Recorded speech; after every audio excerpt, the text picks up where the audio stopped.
큰 죄인 살리신. 아야! 이게 뭐야?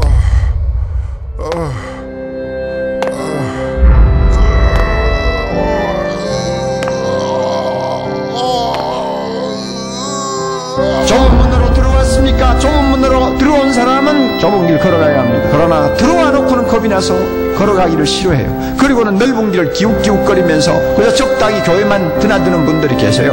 그 결과 반드시 영생을 얻을 수 있다고 아무도 장담할 수가 없습니다. 생명이 실제가 됐다면, 이 신앙이 실제가 됐다면, 이 복음의 진리가 실제가 됐다면, 천국이 실제가 됐다면 억지로 죽지 못해 하는, 그냥 어렵고 힘들고 쥐어짜듯이 하는 이런 신앙생활이 난 존재할 수가 없다는 것입니다.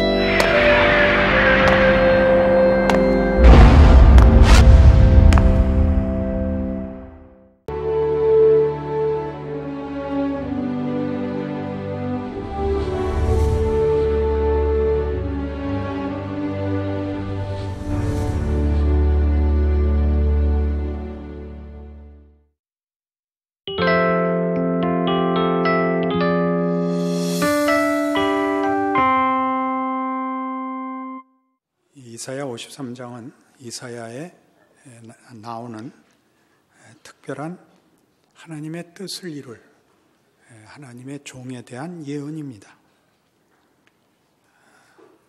그는 우리가 기대하지 않은 모습으로 오고 우리가 이해할 수 없는 방법으로 하나님의 뜻을 이루실 것입니다.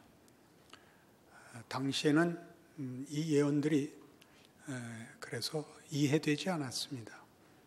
예수님이 오신 이후에야 그것이 실제로 어떻게 하나님의 의지요, 능력이요, 또 약속의 성취인지를 보게 되고야 이해할 수 있게 되었습니다. 더더욱 오늘 본문에서는 그는 실로 우리의 질고를 지어 우리의 슬픔을 당하였거늘 우리는 생각하기를 그는 징벌을 받아 하나님께 맞으며 고난을 당한다고 생각했습니다. 당연하죠. 그가 당하는 고난과 또 징벌들은 다 죄인들이 받는 벌이었으니까, 또 그가 당하는 고난도 모두 당시 사회의 기대와 다른, 이해와 다른 그런 말씀들로 이루어져 있으니 예수님 오셨던 시대에 또 그 사회의 질서에 위배됐던 것입니다. 우리가 생각했던 그는 자기 잘못 때문에 벌을 받고 처형을 당했다고 생각한 것이 하나님이 쓰신 방법이었다는 것이죠. 하나님의 뜻을 이루는 방법이었고, 그래서 5절에 보듯 그가 찔림은 우리의 허물 때문이요 그가 상함은 우리의 죄악 때문이라. 그가 징계를 받음으로 우리는 평화를 누리고 그가 채찍에 맞음으로 우리는 나음을 받았도다 라는 말씀이 성립이 되는데, 이건 우리로서는 감당할 수 없는 것입니다. 잘못한 사람이 받아야 할 것을 상관없는 사람이 벌을 받는다면 우리는 당연히 잘못됐다고 말해야 합니다. 정의란 잘못한 사람이 벌을 받고 잘한 사람이 보상을 받아야 정의의 실현입니다. 예수는 그러나 그 방법과 다른 방법으로 우리를 구원하신답니다. 우리가 잘못한 것을 당신이 받을 벌인 것 같이 받았답니다. 이것을 우리 신학적 표현에서 정의의 왜곡이라고 합니다. 정의의 왜곡. 우리가 사는 시대나 사회나 조직에서 정의를 구현하자고 외칠 때는 잘못한 사람이 벌을 받자, 잘못한 것을 그리하여 바로 잡자라는 의미에서 밖엔 우리는 이해하지 못하는 우리의 이해 속에 하나님은 전혀 다른, 우리가 이해할 수 없는 방법으로 당신의 구원을 이루시고 역사적으로 그 일을 예수 안에서 성취하십니다. 우리는 다 양 같아서 그릇 행하여 각기 제 길로 갔거늘 여호와께서는 우리 모두의 죄악을 그에게 담당시키셨도다. 이것은 하나님이 시킨 일입니다. 그럼 우리가 알고 있는 대원칙, 갈라디아서 6장 7절 뭐죠? 스스로 속이지 말라. 하나님은 만홀히 여김을 받지 아니하시나니 사람이 무엇으로 심든지 그대로 거두리라. 각기 행한 대로 하나님 앞에 보상을 받으리라. 이런 대약속들은 어떻게 되는 겁니까? 이런 대원칙들은 여기가 어렵죠. 우리는 하나님께서 우리가 알고 있는 대원칙을 상회하는 어떤 일을, 어떤 법칙을 예수 안에서 이미 약속하셨고 이루셨다는 사실에 대하여 관심 있게 진지하게 확인해 봐야 합니다. 대원칙이란 마치 무대와 같은 것입니다. 무대란 공연을 위하여 있는 것이죠. 원칙이 있어야 파격이 있는 것입니다. 원칙이 없으면 파격도 없죠. 원칙이 없으면 혼란이니까요. 맞는 게 있어야 다른 게 있죠. 틀린 게 있는 것이 아니라 다른 게 있죠. 그러니 우리가 무대를 보면 무대가 춤을 추는 게 아니라 무대 위에서 춤을 추는 것이죠. 패티김의 무대를 봤다. 패티김이 선 무대를 봤다 하는 건 아니겠죠. 이 쌓아놓은 단을 봤다가 아니라 공연을 봤다지요. 무대는 누가 서든지 늘 같았고 거기에 누가 서느냐에 따라 그 공연은 당연히 다르죠. 다르지 않으면 말이 안 되죠. 조용필 씨가 서면 다르고 패티김이 서면 다르고 조용남 씨 서면 다르고 우리 이해할 수 있습니다. 이런 면에서 성경이 어떻게 이 문제를 예수님께서 직접 잘 설파하셨는지 따라가 보셔야 됩니다. 요한은 예수에 대해서 뭘 들었을까요? 예수님이 증언하시는 모든 걸 들었습니다. 맹인이 보고 못 듣는 자가 듣고 가난한 자에게 복음이 전파되고 중풍병자가 낫고 그러니까 의심이 생겼죠. 사람을 살릴 능력을 가지고 왜 그것만 하고 계십니까? 요한의 답답함이죠. 당신이 메시아라면 바다를 잠잠케 하고 중풍병자를 살릴 수 있다면 당연히 이스라엘을 회복시키셔야죠. 정치적, 군사적, 국가적 책임을 지셔야죠. 예수님의 답은 뭡니까? 나를 인하여 실족하지 아니하는 자가 복이 있도다. 그게 내가 할 일이다. 이스라엘의 회복은 이스라엘의 회복으로 그치는 것이 아니라 열방의 구원이라는 것을 위해서 이스라엘이 회복되어야 한다. 민족적, 국가적 보복을 완성하는 거 아니다. 그러니까 함축되어 있죠. 못 알아들으시는 표정은 뭡니까? 나 하나 잘 살고 너 안 믿는 놈은 벌 받아라. 이것은 응답이 아닙니다. 내가 하나님 앞에 구하는 응답은 나와 내 이웃에게 도움이 되어야 됩니다. 교회는 잘 되고 나라는 망해라. 그렇게 할 수 없는 것과 같죠. 나라가 잘 돼야 교회도 잘 된다. 그건 그렇지 않습니다. 그건 묶여있지 않습니다. 그건 우린 모릅니다. 제자들에게 약속된 보상은 사뭇 다른 것이었습니다.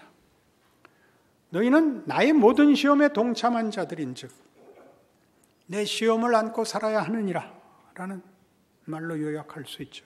무슨 시험이죠? 아까 세례 요한이 물었던 것과 같은 것입니다. 그가 가지신 모든 권능이, 이 세상이 가질 수 없는 권능이 왜 이런 초라한 모습으로 그 죽음의 자리로 가야 한단 말입니까? 이것이 가장 중요한 시험이죠. 예수님 자신에게도 시험이요, 예수를 보는 자에게도 시험입니다. 기억나십니까? 예수님이 공생애를 시작하기 전에 광야에서 치렀던 3가지 시험. 마지막 시험이 무엇이었죠? 네가 만일 나에게 절하면 천하만국을 네게 주겠다. 사탄아 물러가라. 기억나시죠? 예수님께서 걸으셔야 하는 이 길에서의 시험은 손쉬운 길, 맞으면 상 주고 틀리면 자르는 간단한 것으로 해결되지 않는 일을 하나님이 요구하고 있다는 사실입니다. 이걸 기억하십시오. 우리가 이해하는 것보다 큰 목적과 큰 내용과 큰 것을 하나님이 요구하고 계십니다. 우리가 아는 대원칙, 잘잘못의 원칙, 보상의 논리보다 더하고 있다는 것이 예언에서, 이스라엘 역사에서, 특히 예수님의 오심에서, 그리고 가장 중요하게 우리의 현실에 있습니다. 여러분의 신앙 현실에서 여러분을 괴롭히는 게 다 뭡니까? 소원을 가졌는데 하나님이 허락하지 않는다는 것입니다. 여러분이 욕심을 가지는 것이 아니라 거룩하게 살고 유익하게 살겠다고 하는데 하나님이 안 도와주십니다. 현실입니다. 각오를 하면 다음 날 깨집니다. 16장 16절 이하에 있는 베드로의 고백으로부터 시작합니다. 시몬 베드로가 대답하여 이르되 주는 그리스도시요 살아계신 하나님의 아들이시니이다. 예수께서 대답하여 이르시되 바요나 시몬아 네가 복이 있도다. 이를 네게 알게 하니는 혈육이 아니요 하늘에 계신 내 아버지시니라. 또 내가 네게 이르노니 너는 베드로라. 내가 이반 속에 내 교회를 세우리니 음부의 권세가 이기지 못하리라. 내가 천국 열쇠를 네게 주리니 네가 땅에서 무엇이든지 매면 하늘에서도 매일 것이요 네가 땅에서 무엇이든지 매면 풀면 하늘에서도 풀리리라 하시고 이에 제자들에게 경고하사 자기가 그리스도인 것을 아무에게도 이르지 말라 하시니라. 많이 오해하는 부분이죠. 예수로 인하여 허락된 그가 메시아인 것이 맞는 구원을 완성하시고 교회를 세우실, 그래서 천국 열쇠를 가지게 되는 교회의 약속자가 자신이 그리스도인 걸 감추라고 합니다. 비밀에 붙이라고 합니다. 그리고 그 다음 절에 뭐라고 나오죠? 이때로부터 예수 그리스도께서 자기가 예루살렘에 올라가 장로들과 대제사장들과 서기관들에게 많은 고난을 받고 죽임을 당하고 제3일에 살아나야 할 것을 제자들에게 비로소 가르치시니 베드로가 거절합니다. 안 됩니다. 그럴 수는 없습니다. 주께서 죽도록 내가 방관하지도 않을 것이요. 주께서는 죽으실 수 없습니다. 주께서 그리스도시니 메시아시니 당연히 이 잘못된 세상을 엎으셔야 하고 이 나라를 회복시키셔야 합니다. 무슨 꾸중이 날라오죠? 여기 사탄이 들어오죠. 사탄아 물러가라. 너는 나를 넘어지게 하는 자로다. 예수님의 세 가지 시험에서도 등장했던 사탄아 물러가라가 여기서 베드로에게 왜 갑자기, 베드로가 뭘 그렇게 잘못했다고, 베드로의 충심, 진심에 대하여 왜 하필 이 가장 치명적인 꾸중을 했을까요? 이 오해입니다. 나를 인하여 실족지 않는 이 문제. 하나님이 정의의 왜곡으로 일하시는 이 차원, 하나님의 일하심의 우리가 이해하지 못하는 원칙을 넘어선 무대 위에서 펼쳐지는 예술 작품, 하나님의 더 높고 깊은 일에 대하여 우리가 무지하기 때문입니다. 여기서 사탄은 이겁니다. 사탄은 하나님의 적대자지만 하나님을 반대하는 표현이 되어 있지만 하나님을 대놓고 반대할 수는 없습니다. 존재와 지위 자체가 그것은 되지 않는 일입니다. 하나님의 일을 방해할 뿐인데 그가 하는 일은, 사탄이라는 말은 고소자라는 뜻입니다. 무엇을, 누구를 고소하죠? 우리를 고소합니다. 욥기의 서막이 대단히 흥미로운데 하나님을 잘 섬기고 의로운 욥이라는 사람을 사단이 하나님의 회에 왔을 때 하나님이 예를 들어서 야 사탄아 넌 왜 그 모양이냐? 욥을 봐라. 욥이 이렇게 항변합니다. 잘해주니까 그렇죠. 그래? 그럼 잘해주지 않으면 어떻게 되나 볼까? 이래서 이제 욥은 말할 수 없는 고난 속에 들어가게 됩니다. 바로 그렇게 사탄은 매사에 우리를 공격합니다. 하나님, 이 사람은 이렇게 잘못했고 이 사람은 이렇게 못났고 이 사람은 순 거짓말입니다. 이 문제를 어떻게 풀 것이냐? 사탄은 잘못한 사람은 다 처벌하십시오.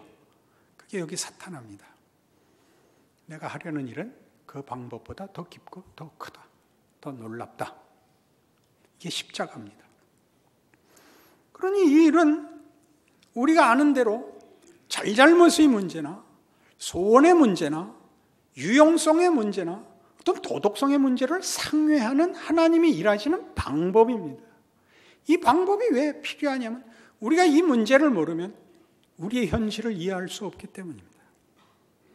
조금 전에도 지적한 바와 같이 우리의 소원에 대하여 하나님이 답해 주시지 않는 현실은 어떤 의미를 가지는가? 그건 뭔가에 대한 답을 찾을 수가 없습니다. 예수 믿으면 조심하셔야 되는 게 이겁니다. 믿으면이 책임이고 조건이고 종교심이고 진심이고 정도를 넘어서는 고백을 하고 있는 겁니다. 하나님이 예수로 일하셨다. 우리의 죄를 당신의 아들에게다 담아서 우리를 자기의 자녀로 삼았다.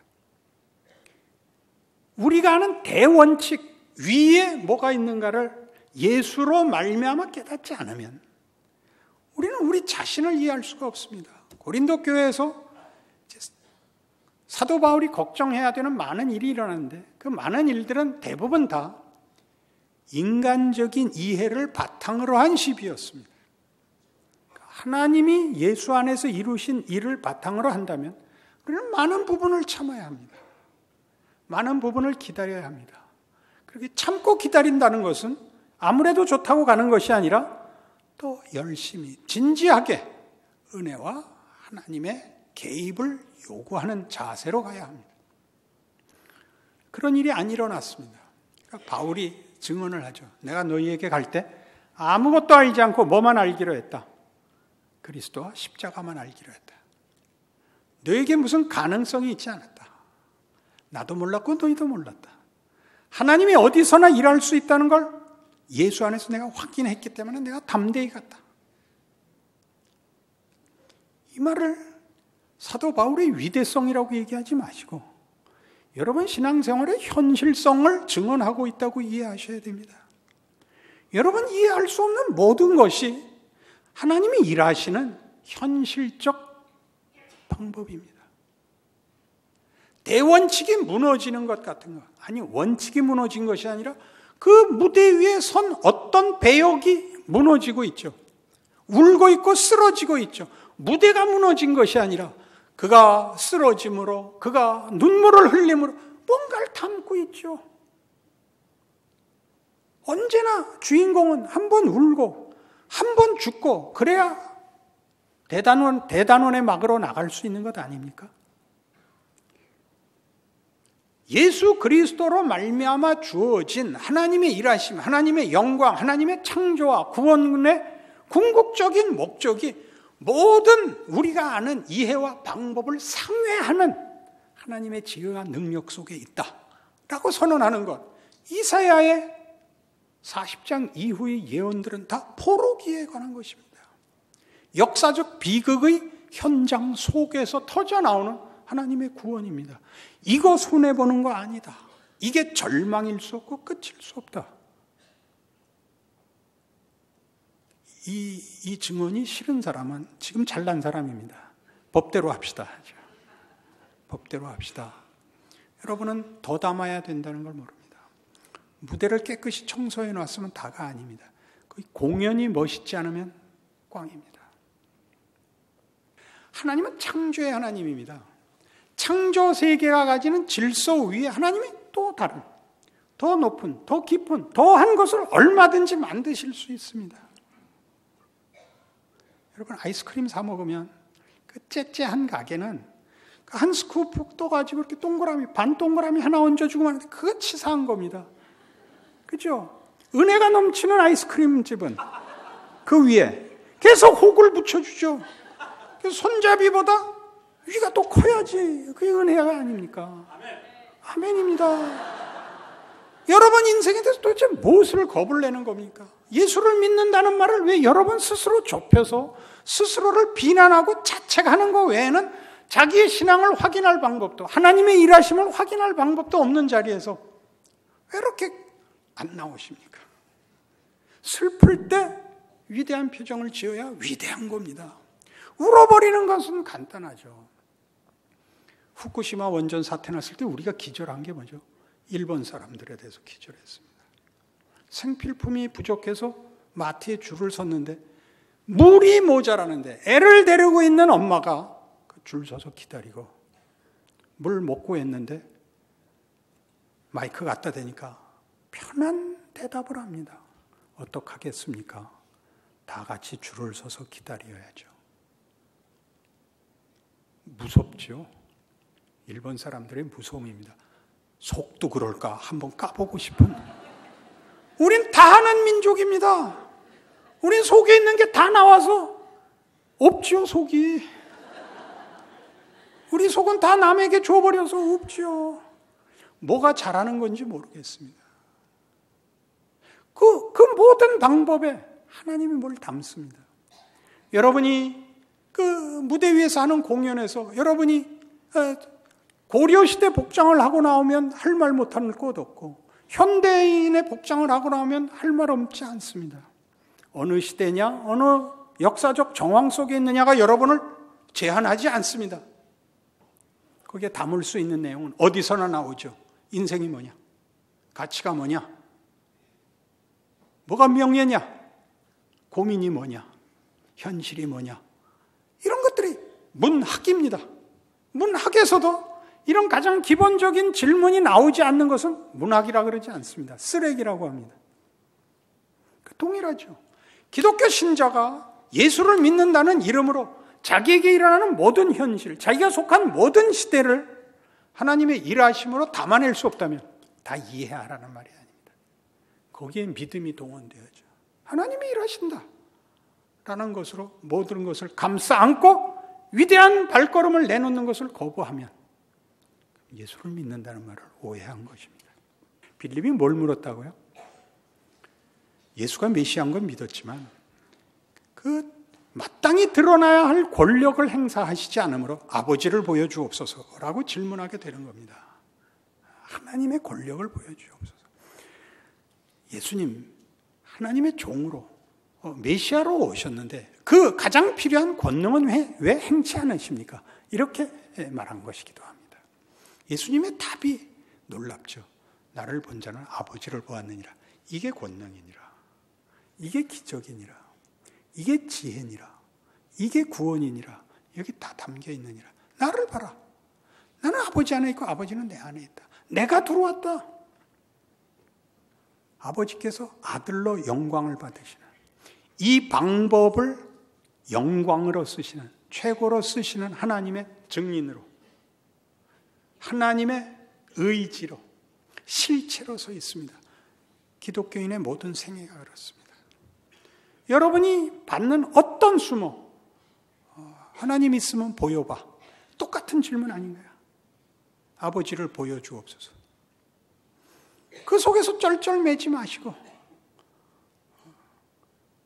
예수께서 걸으신 위대한 길이, 그 위대함이라는 것이 다만 희생이나 헌신이라는 이름으로 쓰이지 마시고 하나님의 능력이고 하나님의 지혜고 기쁘신 방법이었다는 측면에서의 이해가 없다면 여러분은 다른 사람을 걱정할 틈이 없이 여러분 스스로의 인생에 대하여 답을 찾을 수 없습니다.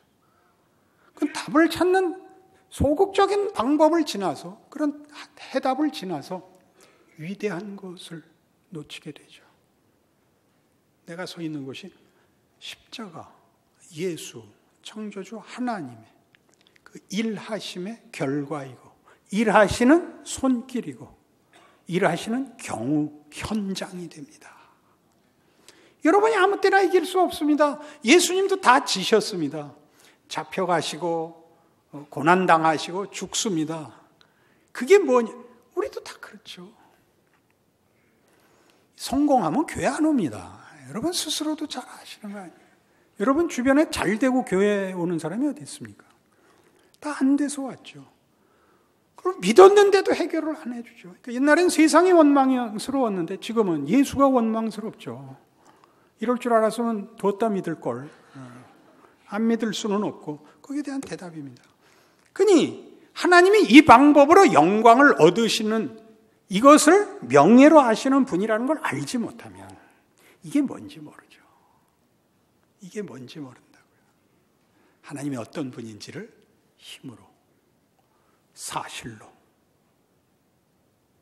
그렇게 증명하시지 않고 그것을 끌어안아 더 큰 것으로, 아이스크림 법칙, 우리끼리만 통하는 알밤 법칙으로 할까요? 혹이 나고 또 나고. 여러분 생애는 혹이 나고 또 나고로 이해했을지라도 하나님은 아이스크림에 덧붙이고 덧붙이고 덧붙인 인생을 우리가 살고 있는 것입니다. 그러니 이 약속이 나오죠. 너희가 내 이름으로 무엇을 구하든지 행하리니 이는 아버지로 하여금 아들로 말미암아 영광을 받으시게 하려 함이라. 내 이름으로 무엇이든지 내게 구하면 내가 행하리라. 예수 이름으로 구한다는 게 무슨 말인지 아는 겁니다. 아, 하나님은 이렇게 일하시는구나. 적을 물리쳐 주십시오. 형통하게 해 주십시오. 속 시원하게 해 주십시오. 갖고 해결되는 게 아니고, 이게 하나님이 우리에게 하시는 일을 담는 은혜와 기적과 결과를 만드는 하나님의 지혜구나라고 한다면, 여러분은 사도 바울의 고백같이 내가 죽어서 빨리 천국 가는 게 훨씬 좋다, 그러나 너희를 위하여 더 살겠다라는 고백이 나오게 됩니다. 여러분이 지금 해결해야 할 것은 아무것도 없습니다. 고민하시고 걱정하시고 우시고 그래서 하나님이 일하신다는 걸 믿어 그 길을 가셔야 됩니다. 예수 믿었으면 빨리 해결해 달라 그래. 사탄아 물러가랍니다. 그걸 정죄하는 데 쓰지 마시고 비난하는 데 쓰지 마시고 하나님이 일하시는 것을 이해한 자로서의 이해가 여러분 마음속에, 스스로 마음속에서 일어나는 쉬운 타협을 물리치는 자리까지 오셔야 됩니다. 그것이 성경이 요구하는 것입니다. 여러분 잘 아시는 로마서 8장 1절, 그러므로 그리스도 예수 안에 있는 자들에게는 결코 정죄함이 없나니 이는 생명과 성령의 법이 죄와 사망의 법에서 너희를 해방하였습니다. 자책감, 회개, 당연히 해야 할 일이지만 그것이 가장 중요한 문제가 아닙니다. 여러분의 부족함과 절망을 끌어안고 하나님이 일하시고 하나님이 당신의 영광을 얻으시려는 우리 각각의 존재요, 경우요, 시간이라는 것을 기억하여 여러분 위대하게 사십시오. 감사가 여러분 안에 있어야지 밖으로 나올 필요 없습니다.